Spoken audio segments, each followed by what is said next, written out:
4, 3, 2, 1, go! Kultivasi Dewi. Bab 321. Menghadang. Rombongan utusan Kaisar Ning dan seorang anggota suku Gletser sudah berada di kejauhan.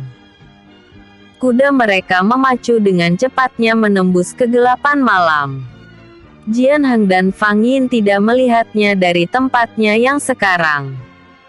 Iner, apakah kamu punya solusi agar kita bisa sampai di titik penyergapan sebelum mereka sampai di sana? Tanya Jian Heng. Fang Yin terlihat berpikir. Rambut panjangnya yang tergerai melambai-lambai tertiup angin malam. Mereka terbang dengan kecepatan yang cukup tinggi. Sepertinya kita perlu berteleportasi antar ruang untuk mencapai tempat tujuan kita dengan cepat. Jelas Fang Yin. Mari kita lakukan. Mereka berdua menghentikan langkah dan berhenti melayang di udara. Sesaat kemudian Fang Yin membagi energinya dengan Jian Heng. Dengan begitu, keduanya bisa berteleportasi dalam ruang dan waktu yang sama tanpa saling bersentuhan. Fang Yin mulai memusatkan pikirannya untuk melintasi dimensi ruang dan waktu dan berpindah dengan sangat cepat. Mereka tidak bisa ditemukan oleh mata biasa. Energi mereka pun tidak mudah dirasakan oleh orang-orang yang mungkin ada di sekeliling mereka berdua. Setelah menguasai ke-9 kitab 9 naga, kemampuan Fang Yin pun meningkat drastis. Penggunaan teknik teleportasi hampir tidak ada celah. Dia melakukannya dengan sangat sempurna. Jarak antara titik penyergapan dan para utusan itu kira-kira tinggal 2000 kaki. Seandainya Fang Yin tidak menggunakan teknik teleportasi, maka para utusan itu akan sampai di sana lebih dahulu sebelum dirinya. Derap kaki kuda berlari terdengar sangat jelas di telinga Fang Yin dan Jian Heng ketika keduanya melintas di dalam ruang yang berdekatan dengan pasukan itu. Namun, itu hanya sekilas saja karena keduanya bergerak melintasi jarak dengan perpindahan yang sangat cepat. Fang Yin melompat ke daratan kemudian diikuti oleh Jian Heng. Mereka telah berada di titik yang ditentukan oleh Guanxing. Keadaan tempat itu sangat sepi. Jalan yang cukup lebar dengan kedua sisinya dikelilingi oleh pepohonan yang tinggi. Di sisi bagian kanan merupakan jurang yang curam, di mana seseorang yang terjatuh ke dalamnya tidak akan bisa selamat karena dasar jurang itu adalah bebatuan yang runcing. Sebentar lagi mereka akan tiba di sini. Apa yang harus kita lakukan, Yiner? Tanya Jian Heng. Keduanya berjalan dengan santai menuju ke tepi karena para utusan masih cukup jauh dari sana. Kita harus menyambutnya dengan serangan mematikan. Aku sedang tidak bisa bermain-main. Oh, iya. Sebaiknya Kak Heng juga harus menggunakan penutup wajah sepertiku. Kita tidak tahu apa yang akan terjadi. Mungkin saja ada salah satu dari mereka yang berhasil melarikan diri dan mengingat wajah Kak Heng. Jian Heng terlihat menimbang-nimbang. Tanpa ingin menundanya, Jian Heng pun segera mengeluarkan sebuah kain berwarna hitam lalu mengikatnya di kepala untuk menutupi sebagian wajahnya. Aku akan melakukan penyerangan dari udara sementara Kak Heng menyerang mereka dari darat. Sebenarnya Jian Heng sudah memikirkan rencananya sendiri.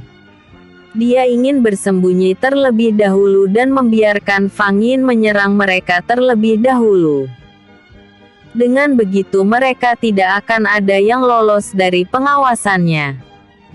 Jika tidak salah memperkirakan, Jian Heng merasakan ada dua orang yang memiliki roh pelindung di antara ke-10 utusan tersebut. Sepertinya Kaisar Ning tahu jika wilayah Gunung Perak tidak akan mudah untuk ditembus sehingga mereka mengutus pasukan pilihan yang berjumlah lebih dari 5 orang. Tentunya mereka juga memiliki strategi dan persiapan dalam menghadapi kemungkinan terburuk. Bumi di sekitar tempat itu mulai bergetar oleh hentakan kaki kuda yang berpacu dengan waktu. Suara derapnya menderu di tengah kesunyian malam membuat hewan-hewan yang tinggal di sekeliling tempat itu pergi ke tempat yang lebih aman. Fang Yin duduk bertengger di atas pohon dan menyambut para utusan itu dengan jarum beracun yang telah disiapkannya terlebih dahulu. Mengingat ada seorang anggota suku Gletser yang berada di antara mereka, dia mengeluarkan mata ketiganya agar bisa melihatnya dengan terang. Tidak lama kemudian pasukan musuh datang tanpa kewaspadaan. Mereka tidak menyadari keberadaan Fang Yin dan Jian Heng di sana karena keduanya sama-sama menyembunyikan hawa kehadirannya dengan baik. Dalam jarak yang bisa dijangkau dengan mudah, Fang Yin segera melemparkan jarum-jarum beracun kepada semuanya. Di luar ekspektasinya, utusan Kaisar Ning menghindarinya dengan mudah dan menangkal serangannya. Hanya ada 3 orang yang mari tanpa perlawanan.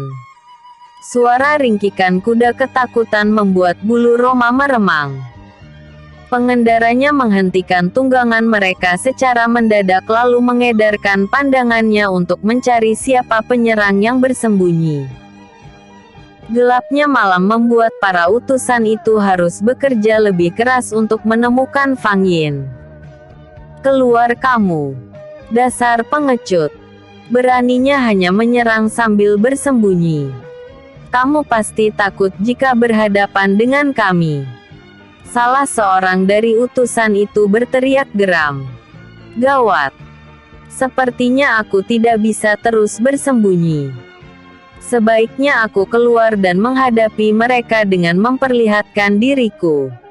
Toh mereka tidak mengenali siapa aku sebenarnya. Fang Yin bergumam dalam hati. Tanpa banyak berpikir lagi Fang Yin melompat turun dan berdiri di hadapan musuh-musuhnya. Serahkan harta kalian. Aku akan membiarkan kalian pergi dengan aman. Terlanjur tertangkap basah, Fang Yin menyamarkan dirinya seolah-olah dia adalah bandit. Kepalanya memutar ke arah Jian Heng berharap kekasihnya itu akan datang menyusulnya. Namun, tidak ada tanda-tanda jika Jian Heng akan muncul. Sepertinya Kak Heng sedang mengatur rencananya sendiri. Baiklah. Aku akan melakukan semua rencanaku. Fang Yin kembali fokus untuk menyerang. Dengan gerakan cepat dia melompat ke udara dan mengeluarkan aura energinya. Tindakannya mengundang rasa penasaran para utusan, di mana seorang wanita berada dalam ranah puncak. Di negaranya ini para kultivator kuat tidak terlepas dari pengamatan Kaisar Ning. Dia berani membayar mahal bagi para kultivator kuat untuk memperkuat pertahanannya. Jika utusan itu berhasil merayu Fang Yin untuk bergabung bersama mereka maka hadiah yang besar akan mereka dapatkan. Tunggu, Nona. Sepertinya kita perlu bicara, ucap salah seorang dari utusan itu mengendurkan kewaspadaannya. Pria itu berjalan mendekati Fang Yin dengan penuh percaya diri sebab dia mengira jika Fang Yin benar-benar seorang bandit yang suka merampok di tempat sepi. Katakan saja sebelum aku membuatmu tidak bisa bicara lagi. Seru Fang Yin sambil menatap tajam utusan itu. Mata Fang Yin yang menyiratkan kebencian membuat utusan itu merasa segan. Dia terlihat menelan ludahnya yang tercekat di tenggorokan hingga beberapa kali. Kami tidak memiliki harta yang banyak untuk kuberikan padamu. Tetapi aku tahu di mana Anda bisa memperoleh harta yang sangat banyak. Bujuk utusan itu. Fang Yin mendengus sambil tersenyum miring di balik cadarnya. Ucapan dari utusan itu membuatnya berpikir. Aku hanya butuh untuk makan sehari-hari saja. Tidak perlu menjual kekuatan untuk mendapatkan harga. Ucapan Fang Yin membuat utusan itu terkesiap. Kini dia merasa ciut nyali di hadapan seorang wanita muda. Harapannya untuk mendapatkan hadiah yang besar pupus sudah bersambung. Bab 322. Kebangkitan Roh Naga Api. Fang Yin membuktikan ucapannya untuk tidak bermain-main bersama para utusan Kaisar Ning. Dengan gerakan yang sangat cepat dia mengambil anggota suku Gletser dan memindahkannya ke tempat yang aman. Hawa membunuh yang sangat kuat keluar dari tubuh Fang Yin bersamaan dengan aura energi yang menekan ke segala arah. Yang Hui merasa terpanggil dan mendukungnya dari belakang. 3 orang utusan yang memiliki roh pendamping mulai bereaksi ketika merasakan kemunculan Yang Hui. Begitu juga dengan Jian Heng yang semula sedang bersembunyi. Para utusan yang tidak memiliki binatang roh pelindung menepi dengan wajah yang terlihat tegang. Tubuh mereka gemetar dan membuat kedua kakinya sulit untuk digerakkan. Jian Heng mendekati mereka dan menebasnya satu persatu tanpa ampun. Setelah mereka semua tergeletak tak bernyawa, dia merangsek maju untuk membereskan sisanya. Ketiga utusan yang memiliki binatang roh pelindung berada dalam ranah surgawi sehingga tidak mudah ditaklukkan seperti 7 orang lainnya. Namun, duet maut antara Fang Yin dan Jian Heng memaksa mereka untuk pasrah pada keadaan. Fang Yin dan Jian Heng berhasil menghabisi mereka lalu menghilangkan jejak mereka dengan membakar habis tubuh para utusan itu. Sesaat sebelum kematiannya, pemimpin utusan itu melepaskan sebuah mantra cahaya yang melesat terbang ke arah tenggara.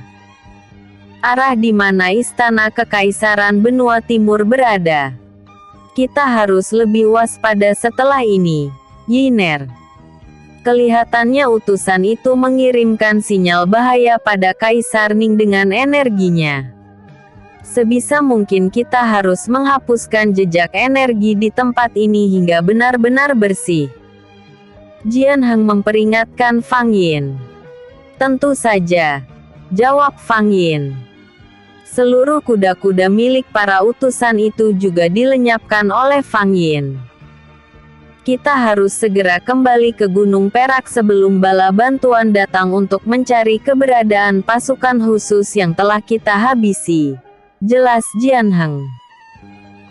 Setelah mengatakan itu dia melompat ke atas dan menurunkan anggota klan Gletser yang diletakkan di atas pohon oleh Fang Yin. Terima kasih, Tuan, ucap pria itu lalu segera memberi hormat kepada Fang Yin dan Jian Heng. Fang Yin tidak bisa sembarangan menunjukkan kemampuannya untuk berteleportasi kepada sembarangan orang. Untuk membawa pria itu pergi ke Gunung Perak, dia memilih untuk menaiki artefak daun. Pria itu merasa takjub karena baru pertama kali melihat artefak yang begitu hebat.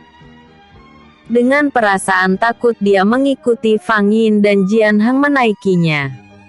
Tangannya berpegangan begitu kuat pada lengan Jian Heng agar tidak terjatuh. Jarak antara tempat itu dan Gunung Perak masih lumayan jauh. Melihat wajah pria itu begitu ketakutan, Fang Yin melajukan artefak daun dengan kecepatan sedang. Beberapa kali dia menggerakkan tubuhnya untuk melakukan perenggangan karena tubuhnya tidak beristirahat semalaman. Mereka tiba di perbatasan Gunung Perak ketika matahari mulai muncul di ufuk timur. Tuan, Nona, aku merasa takut untuk memasuki wilayah Gunung Perak. Apakah Suki Es akan menerimaku dengan baik? Pria itu terlihat murung. Jian Hang menepuk bahunya lembut lalu berkata, suku es dan suku Gletser telah berdamai. Mereka sepakat menggunakan satu identitas yang sama lagi yaitu suku es saja. Pria itu mengangguk. Hatinya merasa sedikit lega setelah mendengar hal itu. Ketiganya kembali melanjutkan perjalanannya melewati kabut mantra pelindung. Aku merasa sangat mengantuk. Semoga penduduk Gunung Perak membiarkan aku beristirahat dengan tenang. Fang Yin menutup mulutnya yang menguap. Aku juga. Tapi kelihatannya itu tidak mungkin. Kakek si Han Wu dan si Jun Hui pasti menyambut kedatangan kita dengan banyak sekali pertanyaan. Jian Hang mendengus kasar. Wajahnya terlihat sangat malas. Tetapi ibu dan nenekku lebih sulit untuk diatasi.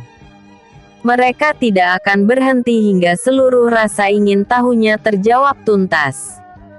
Pria itu memandang Fang Yin dan Jian Hang dengan tatapan tak percaya. Setelah mendengarkan cerita mereka berdua, dia baru menyadari jika wanita bercadar di hadapannya adalah orang yang dicari oleh para utusan itu. Tangannya menjadi dingin karena merasa ketakutan. Keberadaan Fang Yin di tengah-tengah mereka akan menimbulkan kondisi yang tidak aman. Saat ini seluruh utusan Kaisar Ning sedang menyebar untuk memburunya. Keadaan pemukiman penduduk Gunung Perak masih sangat sepi ketika mereka bertiga sampai di sana. Matahari masih terlihat malu-malu untuk menampakkan sinarnya. Fang Yin membawa pria itu ke rumah keluarganya dan menunggu Guan Xing beserta rombongannya tiba di sana. Sebenarnya ada suku Gletser yang sudah tiba di sana lebih dulu. Tetapi kedatangannya yang sendirian akan memancing beragam pertanyaan penduduk Gunung Perak. Kakek, nenek, ibu. Panggil Fang Yin ketika mereka bertiga telah berdiri di depan rumah.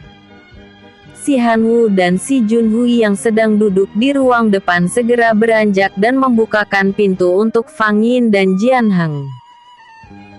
Keduanya menatap ke sekeliling mereka bertiga dan mencari-cari di mana sosok Guan Xing dan penduduk suku Gletser yang dipindahkan dari daratan utara. Apakah kalian tidak akan membiarkan kami masuk? Fang Yin merasa kesal dengan kedua kakeknya yang terus saja terbengong. Ah, kakek sampai lupa. Masuklah, seru si Jun Hui. Seperti dugaan Fang Yin dan Jian Hang, kedua kakeknya, ibu, serta neneknya tidak membiarkan mereka beristirahat. Mereka tidak tahu jika mereka bertiga tidak tidur semalaman. Fang Yin merasa sudah tidak kuat lagi untuk menahan dirinya tetap terjaga. Kelopak matanya berkedip pelan lalu perlahan menutup dan tidak terbuka lagi. Tubuhnya mulai condong dan jatuh tersungkur di atas meja. Jian Hang dan pria dari suku Gletser masih bisa sedikit menahan rasa kantuknya. Sekuat tenaga mereka menahan matanya yang memerah untuk tetap terbuka. Namun, ucapan mereka mulai tidak terkontrol ketika menjawab pertanyaan. Si Han Wu, si Jun Hui, Yu Ruo dan Selir Si tidak bertanya lagi setelah menyadari ketiga orang itu sedang lelah dan mengantuk. Mereka membiarkan ketiganya beristirahat dengan tenang. Yu Ruo dan Selir Si memasak menu spesial untuk mereka. Cukup lama Fang Yin berada di Bukit Giok Hitam dalam misinya. Selir Si bersyukur kini putrinya telah kembali dengan membawa kabar baik. Fang Yin dan Jian Hang belum menceritakan kabar tentang orang-orang Kaisar Ning yang sedang memburunya. Setelah dia terbangun baru akan dia ceritakan semuanya secara lengkap. Di Istana Kekaisaran Benua Timur. Sinyal cahaya penanda bahaya yang dikirim oleh pasukan mata-mata terlatih sampai pada Kaisar Ning sesaat setelah kematiannya. Kaisar Ning tidak bisa tidur dan terus memikirkan kemungkinan terburuk yang mungkin terjadi setelah ini. Kebangkitan Putri Gu Fangyin tidak bisa terhindarkan lagi. Kaisar Ning merasa percuma mengirim pasukan untuk memburu dan menangkapnya. Sepertinya aku harus merubah strategi. Para utusan dan pasukan khusus yang aku kirim bisa saja mengalami hal buruk dalam misinya. Aku tidak ingin kehilangan lebih banyak lagi pasukan. Tangan Kaisar Ning mengepal. Dengan diterimanya sinyal penanda bahaya, maka dia telah kehilangan sekelompok utusan inti yang dikirimkannya. Kaisar Ning kembali mengirimkan utusan untuk menarik pasukan yang telah dikirimkan sebelumnya. Ning Musen dan Ning Yaoxi telah melatih beberapa orang berbakat yang sebelumnya hanya merupakan warga sipil biasa. Mereka mendapatkan pelatihan kemiliteran dan strategi perang. Butuh kerja keras untuk melatih seorang pemula yang belum mengerti ganasnya medan perang. Demi tahta yang akan mereka duduki setelah ini, Ning Musen dan Ning Yaoxi bekerja sama untuk mengalahkan pasukan Fangyin. Sebenarnya keduanya memiliki motif yang berbeda untuk mencapai tujuannya. Sepintas mereka terlihat akur, tetapi di dalam hati mereka menyimpan bara. Penduduk sipil yang bergabung menjadi pasukan anti pemberontak Kaisar Ning dimanjakan dengan upah yang tinggi. Tanpa mereka sadari upah yang mereka terima merupakan hasil dari memeras rakyat. Keluarga mereka juga membayar pajak yang tinggi tanpa pandang bulu untuk menunjang pemerintahan. Kaisar Ning berjalan menghampiri kedua putranya ke tempat pelatihan setelah tidak menemukan keduanya di istana pangeran. Wajahnya terlihat kusut dengan area mata yang terlihat sayu. "Ayah, mengapa ayah tidak meminta pengawal untuk memanggil kami? Seharusnya ayah tidak perlu repot-repot datang ke tempat ini," ucap Ning Yaoxi sambil menyatukan kedua tangannya untuk memberi hormat. "Benar, ayah. Seharusnya kami berdua yang datang menghadap," Ning Musen menambahkan. Kaisar Ning hanya tersenyum saja sambil terus berjalan meninggalkan tempat itu menuju ke sebuah tempat peristirahatan. Ning Musen dan Ning Yaoxi mengikutinya di belakang. Mereka bertiga duduk pada bangku yang biasa diduduki oleh Ning Musen dan Ning Yaoxi saat sedang lelah berlatih.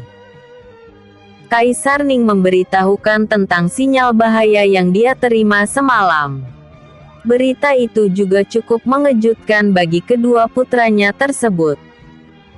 Tujuan Kaisar Ning datang ke sana adalah untuk meminta pendapat mereka tentang rencana penarikan pasukan yang telah dia kirim. Sebelum benar-benar mengambil langkah itu, dia ingin meminta pendapat kedua putranya. Ning Musen dan Ning Yaoxi menyetujui langkah yang diambil oleh sang ayah. Mereka merasa juga percuma mencari keberadaan Fangyin yang tidak jelas berada di mana. Pencarian itu juga akan membuat fokus mereka terpecah. Belum lagi jika Fangyin memiliki kekuatan tak terbatas. Kedatangan para utusan itu hanya untuk mengantarkan nyawa mereka. Setelah menyampaikan semua langkah yang ingin dia ambil, Kaisar Ning meninggalkan tempat pelatihan itu dan kembali ke ruang rapat istana. Dia mengumpulkan orang-orang penting untuk membahas rencananya. Sebagian di antara mereka ada yang pro dan ada pula yang kontra. Mereka memiliki alasan tersendiri untuk memperkuat pendapat mereka. Namun, Kaisar Ning tidak kehilangan akal dan menjelaskan kebaikan dari keputusan yang dia ambil. Dengan memperkuat pasukan dan meningkatkan kesiapan mereka, Kaisar Ning berharap akan bisa menghadapi pasukan Fangyin dan mengalahkannya. Dia terus menambah pasukan militer dan mengumpulkan para kultivator yang tinggal di wilayahnya. Bagi yang bersedia bergabung bersama pasukan kekaisaran yang berada di bawah kendalinya, dia menyediakan hadiah yang besar untuk mereka. Orang yang sebelumnya menentangnya kini mulai berpikir dan mendukung langkahnya. Tinggal segelintir orang saja yang tetap kukuh pada pendiriannya dan tidak sependapat dengan Kaisar Ning. Dewan Kekaisaran membantu Kaisar Ning untuk mengirim pesan rahasia ke seluruh pemimpin yang berada dalam naungan kekaisaran.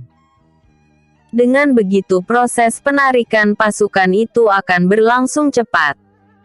Cara ini juga bisa menghemat waktu dan tenaga jika dibandingkan dengan langkah yang dilakukan tanpa tembusan.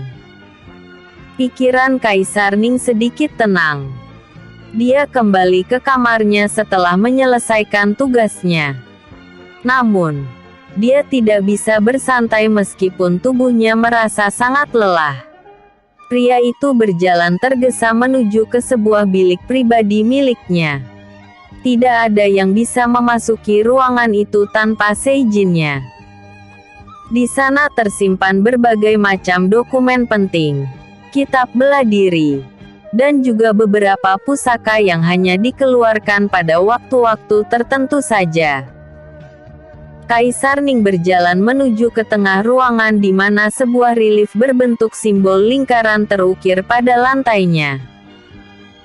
Sepintas tempat itu terlihat biasa, tetapi ketika Kaisar Ning duduk di tengah-tengah lingkaran simbol itu semuanya menjadi berubah.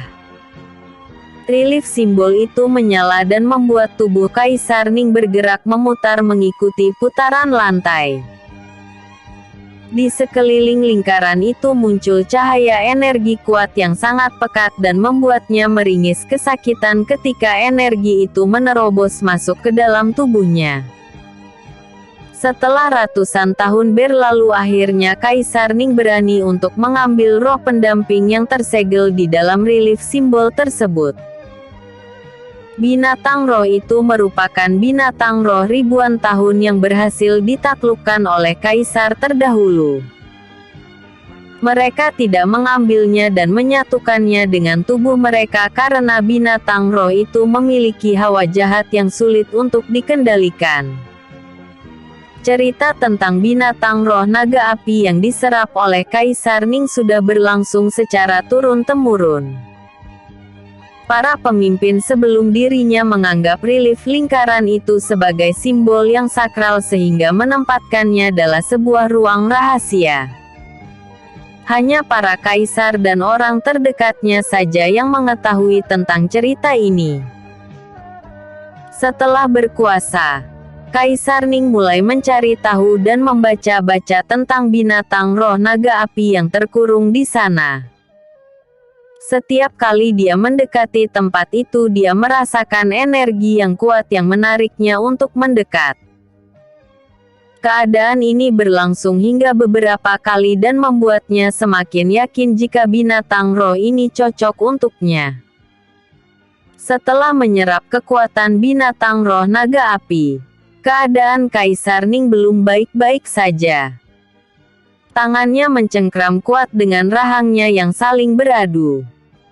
Tubuhnya menahan hawa panas yang sangat luar biasa yang membuatnya bekerja keras untuk melawan rasa sakit. Roh naga api mulai menyatu dengan tubuhnya dan mengalir di dalam nadinya. Keringat membanjiri tubuh Kaisar Ning dengan kilatan api yang meliuk-liuk di permukaan tubuhnya. Pakaian yang melekat di tubuhnya hangus terbakar menjadi abu. Dalam keadaan sadar Kaisar Ning terus berteriak untuk menguasai naga api. Selain kekuatan yang besar, naga api juga memiliki hawa jahat yang menyusup ke dalam pikiran cangkangnya. Setelah penyerapan ini bisa jadi Kaisar Ning memiliki peran yang lebih kecil untuk kehidupannya sendiri. Ruangan itu kedap udara sehingga orang-orang yang berada di luar tidak bisa mendengar teriakan Kaisar Ning. Wujudnya mulai mengalami perubahan dalam tahap awal menjadi seekor naga. Sisik-sisik menutupi seluruh permukaan kulitnya dan struktur tulangnya berubah secara perlahan. Hal yang dialami Kaisar Ning begitu menyakitkan, tetapi dia merasakan kekuatan yang luar biasa bergejolak di dalam darahnya. Setelah seluruh energi roh naga api menyatu, tubuh Kaisar Ning berubah wujud menjadi naga api yang sempurna. Hahaha. Akhirnya aku memiliki kekuatan Yamge besar untuk melawan Dewi Naga. Tawa keras Kaisar Ning menggema di dalam ruangan itu. Bersambung. Bab 323. Selir Ning. Kaisar Ning yang mengambil wujud naga berputar-putar di dalam ruang rahasia sambil terus tertawa. Beberapa perabot tersentuh oleh ekornya dan berjatuhan ke lantai. Sebagian benda yang mudah terbakar juga mulai mengeluarkan asap.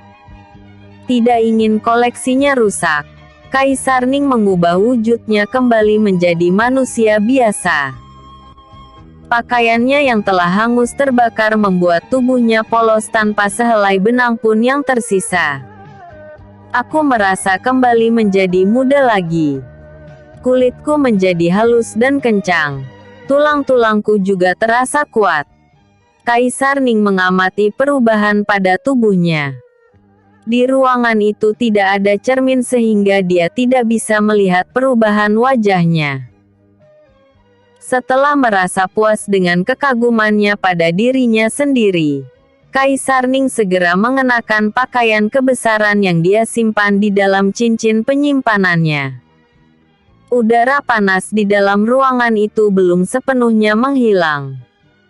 Setelah kembali ke dalam wujud manusia, Kaisar Ning bisa merasakan betapa besarnya jejak energi yang ditinggalkannya saat berwujud naga api. Kaisar Ning terlihat tidak sabar untuk membagi kebahagiaan yang dia rasakan kepada keluarganya. Tanpa berpikir panjang dia segera meninggalkan ruangan itu dan pergi ke istananya. Langkahnya begitu ringan dengan senyum yang terus mengembang di bibirnya. Di luar ruangan terlihat beberapa orang pengawal dan pelayan istana sedang bekerja. Mereka melihat Kaisar Ning keluar dari ruang rahasia. Jika tidak menggunakan pakaian yang biasa digunakan, mungkin mereka akan menyangka dirinya adalah seorang penyusup. Para pengawal dan pelayan terpana melihat perubahan penampilan Kaisar Ning. Beberapa di antara mereka terbengong hingga lupa untuk memberi hormat ketika Kaisar Ning melintas di hadapannya. Kaisar Ning tidak mempermasalahkan hal itu karena dia sedang bahagia. Di sepanjang perjalanannya terus diwarnai dengan kejadian yang sama. Semua mata seakan ingin terus menatapnya karena ketampanannya. Saat ini Kaisar Ning tampak seperti seorang pemuda yang baru menginjak umur 25 tahun. Bahkan mungkin terlihat lebih muda dari itu. Permaisuri Ning sedang menyulam kain di teras ketika Kaisar Ning tiba di halaman istana. Untuk beberapa saat dia belum menyadari perubahan tubuh Kaisar Ning hingga suaminya itu berjalan menghampirinya dan berdiri di sampingnya dalam jarak yang sangat dekat. Kaisar Ning berdeham agar Permaisuri Ning memperhatikannya. Permaisuri Ning mendongak ke atas untuk melihat siapa yang datang. Hingga beberapa detik dia belum menyadari bahwa pria yang berdiri di sampingnya itu adalah Kaisar Ning. Dia malah memalingkan wajahnya dan berpikir jika pria itu adalah orang lain. Pantaskah seorang istri mengabaikan suaminya? Sungguh tidak sopan, ucap Kaisar Ning. Permaisuri Ning terkesiap mendengar ucapan Kaisar Ning. Mata sipitnya membulat sempurna. Suara ini sangat dikenalnya tetapi tidak dengan wajah dan penampilannya.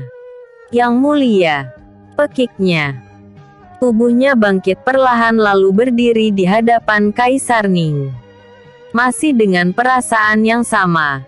Kenyataan ini belum bisa diterima olehnya. Pemandangan menipu memaksanya mengingat sketsa wajah di masa lalu. Iya, ini aku.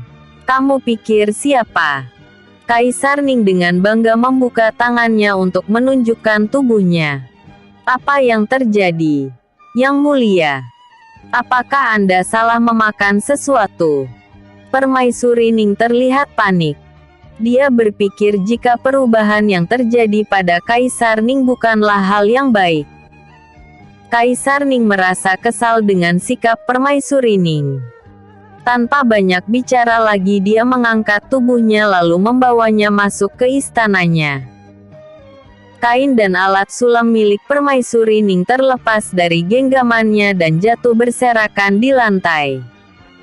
Dalam perjamuan istana, para petinggi istana menatap kagum akan perubahan penampilan Kaisar Ning yang terlihat muda. Mereka tidak berani menyinggungnya dengan pertanyaan mengapa perubahan itu bisa terjadi. Bahkan kedua putranya sendiri pun tidak bisa berkata-kata ketika melihat wajah baru ayahnya untuk yang pertama kali. Kaisar Ning terlihat begitu sombong dan mengatakan jika kekuatannya saat ini telah meningkat dengan pesat. Dewan Kekaisaran bisa melihat dengan jelas aura energi yang menyelimuti Kaisar Ning. Pupil matanya terkadang berubah kuning kemerahan seperti api yang menyala. Mereka sangat familiar dengan aura ini. Yang mulia, apakah ini adalah roh naga api yang tersimpan dalam penjara mantra? Tanya salah seorang pembesar istana yang dianggap sebagai tetua. Aku ingin membuktikan jika aku sanggup untuk mengendalikannya. Kaisar terdahulu begitu takut untuk menyerap kekuatan roh ini karena termakan oleh pemahaman yang tidak masuk akal. Kaisar Ning mendengus sombong. Orang-orang di sekelilingnya menatapnya takjub. Mereka tidak menyangka jika Kaisar Ning masih bisa bertahan hidup setelah menyerap roh naga api legendaris yang begitu menakutkan. Selama beberapa generasi kekaisaran yang memimpin, hanya dirinya yang berani menyatukan tubuhnya dengan binatang roh tingkat tinggi tersebut. Dengan roh pendamping di dalam tubuhnya, Kaisar Ning menjadi lebih percaya diri. Jamuan makan malam ini menjadi perwujudan sukacitanya atas pencapaian yang dia miliki. Seluruh negara bagian dan para aliansi kultivator menunduk patuh padanya. Mereka menganggap Kaisar Ning layak untuk menjadi pemimpin mereka. Dengan kata lain mereka akan melawan siapapun yang ingin memberontak dan menggulingkan tahtanya. Selama ini Kaisar Ning memanjakan mereka dengan kemewahan dan segala bentuk kesenangan dunia. Seperti juga malam ini, seluruh orang yang hadir di dalam jamuan makan mendapatkan hadiah istimewa berupa satu tail emas. Cara licik yang selalu dilakukan oleh Kaisar Ning untuk membuat para pendukungnya tetap setia kepadanya. Beberapa waktu yang lalu dia kembali menemukan lokasi pertambangan emas di wilayah daratan selatan sehingga membuatnya semakin royal pada para pengikutnya. Ning Musen dan Ning Yaoxi tampak iri pada sang ayah. Mereka tidak rela melihat sang ayah terlihat lebih muda. Dia akan terlihat seperti seorang kakak jika berada di tengah-tengah mereka. Sener, aku merasa kesal melihat ketampanan ayah. Lihatlah para gadis itu. Mereka lebih memperhatikan ayah daripada kita. Sungguh tidak bisa dibiarkan. Sungut Ning Yaoxi. Lalu kamu mau apa, Kakashi? Tidak mungkin kita berkelahi dengan ayah kita sendiri. Lagi pula ayah tidak akan pernah menikah lagi. Dia telah bersumpah kepada ibu. Hibur Ning Musen. Aku rasa juga begitu. Meskipun dia sedikit sombong dan licik, tetapi dia orang yang setia. Ning Yaoxi akhirnya tidak ingin menyalahkan ayahnya lagi. Keduanya terus berbicara hingga tidak menyadari akan kehadiran Kaisar Ning di belakang mereka. Beruntung dia hanya mendengar kalimat terakhir saja. Apa yang sedang kalian bicarakan? Sejak tadi kalian terus menghindari ayah. Apa kalian tidak senang jika ayah berubah menjadi tampan? Ning Musen dan Ning Yaoxi hampir pingsan karena terkejut. Mereka terlihat sangat tegang dan berharap ayahnya tidak mendengar apa yang mereka bicarakan. Tidak, ayah, bukan begitu. Kami sedang menunggu waktu senggang saja. Kulihat tadi ayah begitu sibuk dengan para petinggi istana. Ning Yaoxi beralasan. Keesokan harinya, Kaisar Ning pergi ke bukit di belakang istana bersama kedua putranya. Mereka akan berlatih di sana hari ini. Selain untuk menunjukkan wujud naganya, Kaisar Ning juga ingin melatih Ning Musen dan Ning Yaoxi untuk membentuk formasi 3 bintang. Bukit gersang dengan sedikit tumbuhan menjadi pilihan Kaisar Ning. Setelah mengikat kudanya di kaki bukit, mereka bertiga melompat ke atas menuju ke puncak bukit. Hanya dalam hitungan detik mereka telah sampai di tempat tujuan. Hawa di tempat itu terasa dingin karena berada di dalam ketinggian. Batuan terjal dan runcing di atas permukaan tanah membuat mereka harus berhati-hati saat berlatih. Setelah menarik kembali utusan dan membatalkan pengejaran Fang Yin, mereka harus berlatih keras untuk menghadapi ramalan yang memungkinkan untuk menjadi nyata. Kaisar Ning mengajarkan beberapa teknik rahasia kepada putra-putranya. Mereka terlihat serius dalam latihan ini hingga melupakan banyak waktu yang mereka lalui. Hampir seharian mereka berlatih dan baru kembali saat matahari hampir tenggelam. Selir Ning turun gunung dan berniat pulang ke istana. Setelah sekian lama dia akan pergi untuk menemui pamannya. Kabar tentang ramalan itu membuatnya begitu resah. Namun, sebelum pergi ke istana dia ingin pergi ke Gunung Perak untuk menemui Selir Si. Hubungan keduanya memang tidak bisa dikatakan baik. Tetapi dia ingin meminta maaf kepada rival cintanya itu atas huru-hara yang terjadi. Setelah menepi dari kemewahan istana, hatinya lebih terbuka dan menyadari akan kesalahannya. Kenyataannya seperti apa setelah ini? Dia pasrah jika Selir Si membunuhnya sebagai balasan atas kejahatan yang dilakukannya.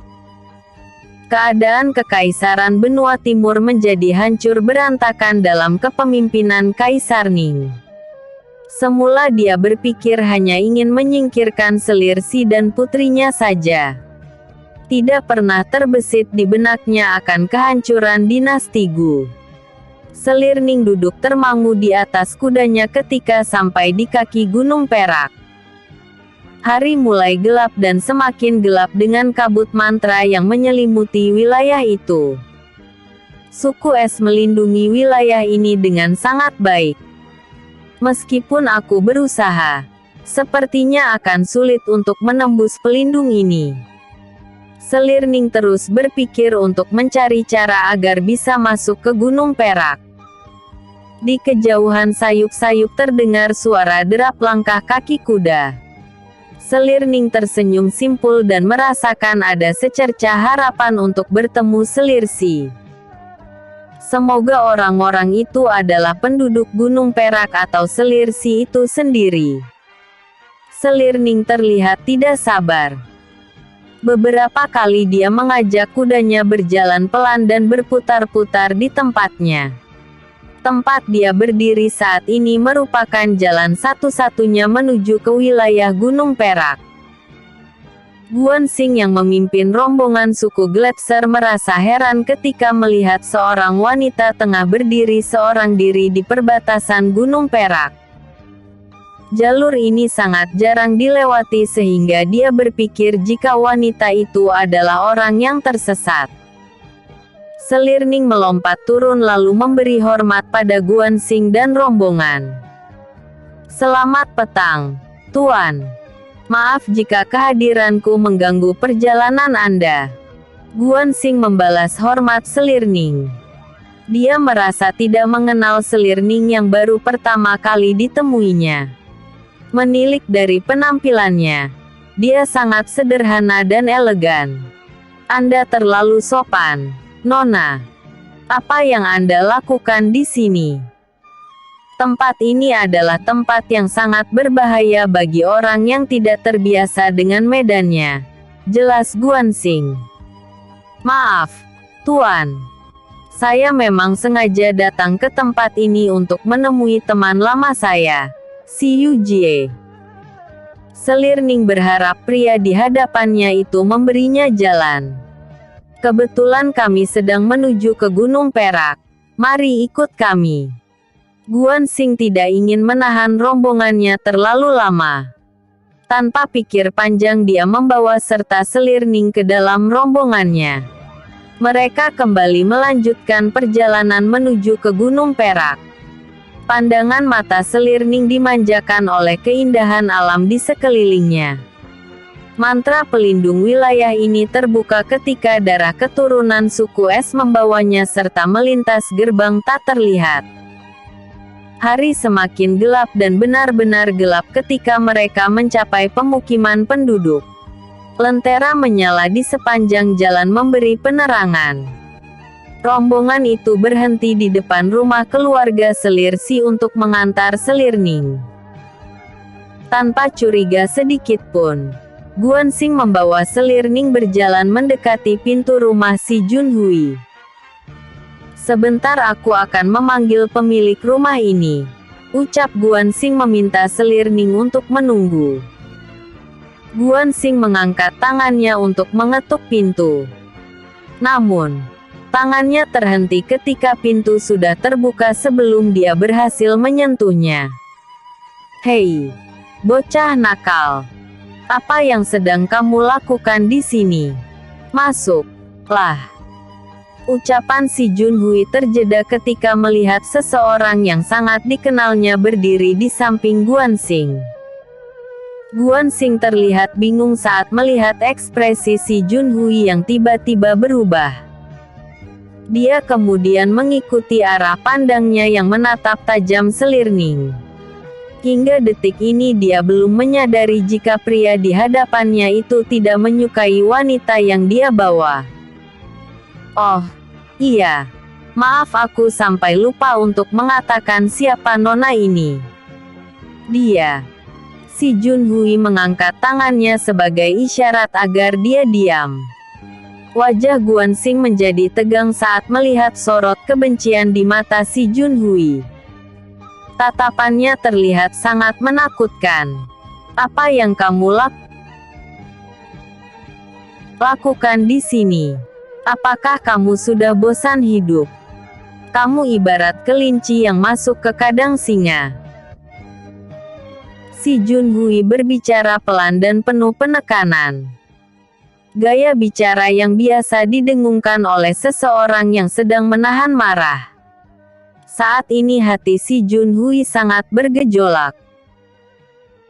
Statusnya sebagai seorang ayah dan kakek memaksanya untuk meluapkan amarah dan dendam kepada Selirning. Sebuah pedang muncul di tangannya. "Aku mohon jangan salah paham, Tuan Si. Kedatanganku ke sini bukan untuk membawa permusuhan. Kumohon dengarkan aku, Tuan Si. Mohon." Selirning. Si Junhui tidak ingin mendengarkan ucapan Selirning. Baginya dia adalah dalang dari semua kejadian buruk yang menimpa anak dan cucunya. Hingga detik ini, putri dan cucunya tidak memiliki muka di hadapan seluruh rakyat Kekaisaran Benua Timur. Setiap satu langkah maju si Junhui, Selirning mengambil satu langkah mundur. Ribuan kata yang dia susun di kepalanya menjadi sangat berantakan karena takut yang dirasakannya. Bibirnya terus bergerak tetapi tidak satu kata pun terucap darinya. Mengapa wajahmu terlihat begitu panik? Tunjukkan wajah aslimu yang begitu bahagia saat melihat kehidupan putriku hancur dan hina. Aku tidak akan membiarkanmu hidup kali ini jika kedatanganmu bukan untuk mengembalikan nama baik Yujie. Teriak si Junhui yang tidak bisa berkata lembut lagi. Guansing dan semua orang yang berdiri di tempat itu mencoba untuk memahami obrolan mereka. Mereka memperlihatkan wajah yang tegang. Rombongan suku Gletser saling berbisik membuat suasana menjadi gaduh. Suara mereka terdengar hingga ke dalam rumah si Junhui dan membuat penghuninya pergi keluar untuk melihat apa yang terjadi. Bersambung. Episode sebelumnya. Bab 322. Kebangkitan Roh Naga Api. Episode berikutnya. Bab 324. Pengakuan Selirning.